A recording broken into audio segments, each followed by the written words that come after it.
Alors aujourd'hui, c'est le jour de la récolte des amélanches, les baies qui sont sur l'amélanchier. Alors ces baies, je m'en sers pour faire essentiellement de la confiture et puis également je les mange en salade de fruits comme les mûres, les groseilles avec du sucre dessus. Donc voilà, c'est une activité de longue haleine qui demande patience parce que les baies sont assez petites et je ne prends que les baies les plus mûres, donc il faut que je cherche un peu sous les feuilles. Alors c'est une baie qui est très intéressante au point de vue nutrition car elle est très riche en antioxydants. À la maison, j'ai 3 amélanchiers, dont un petit qui est chez les poules, mais là je ne le touche pas parce que ça permet comme ça aux poules d'avoir une autre ressource supplémentaire de nourriture. Mais quand je récolte les amélanches, il m'en reste largement pour une récolte plus tardive. Et puis il en reste toujours pour la faune environnante. Les oiseaux aiment bien les picorer. Alors je vais vous proposer maintenant une nouvelle vidéo, un nouveau petit format de vidéo que je pourrais être amenée à faire de temps en temps. Il s'agit de petites vidéos prises dans le jardin, des vidéos d'insectes que je réunis dans une, le tout agrémenté d'une musique de façon à rendre la chose ludique. Bon, écoutez, je vous laisse avec cette première vidéo, et puis dites-moi en commentaire si cela vous plaît.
Avec les chaleurs qui se sont installées, il est impératif de gérer l'apport de l'eau au potager car aucun légume ne pousse sans eau. Si on a la chance d'avoir un sol très riche qui conserve l'eau, eh ben c'est du pain béni car on n'est pas obligé d'intervenir trop souvent. Par contre, si le sol est très drainant, eh bien on n'a pas le choix. Il faut passer par l'arrosage ou se débrouiller pour assurer une quantité suffisante d'eau pour la croissance des plantes. Alors personnellement, avec un bon paillage et des bouteilles que je mets en place, sur certaines parcelles, j'arrive à intervenir une fois par semaine, mais ce n'est pas le cas partout. Dans certaines zones, je suis obligée d'intervenir 2 fois par semaine si nécessaire. Une exception est faite au semis que j'arrose 1 fois par jour, voire 2, si vraiment les températures sont très hautes. Bonjour Mimine, alors, on profite du frais, hein? Ah ma belle, oh oui, c'est une grosse mémère, hein? Oh, c'est une grosse mémère ça. Oh oui. Hein, ma belle, on est bien là, hein? Oh oui, hein? On est au paradis là, hein, fifille? Alors je voulais vous montrer le nénuphar qui est en fleurs. Et puis je sais pas si vous allez voir, mais il y a une abeille qui est à l'intérieur.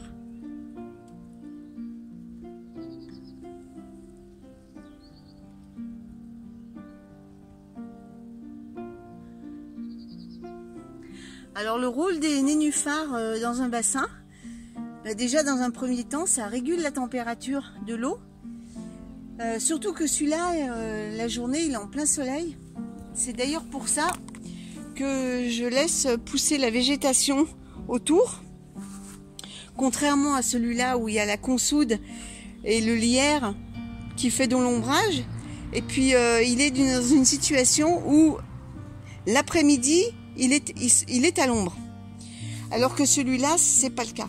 Même le mur ne fait pas assez d'écran l'après-midi.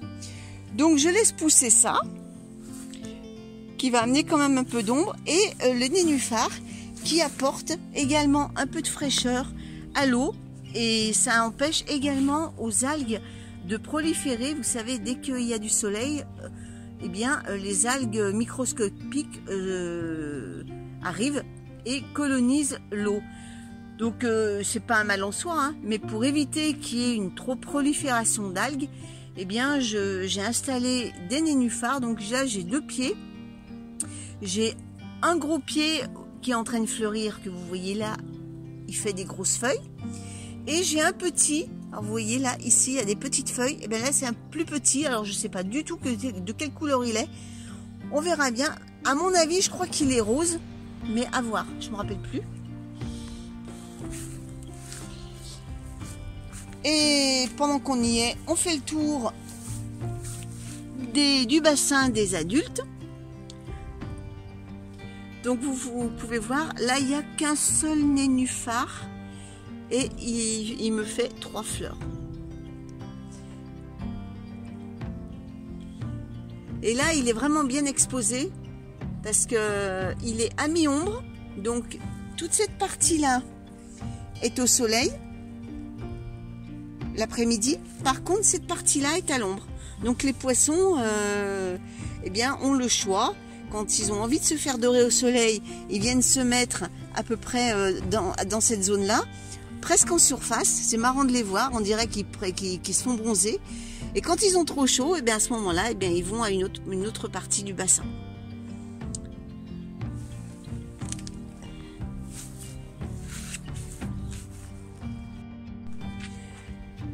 Alors, je vais vous montrer ma technique pour faire un peu d'ombrage dans la serre.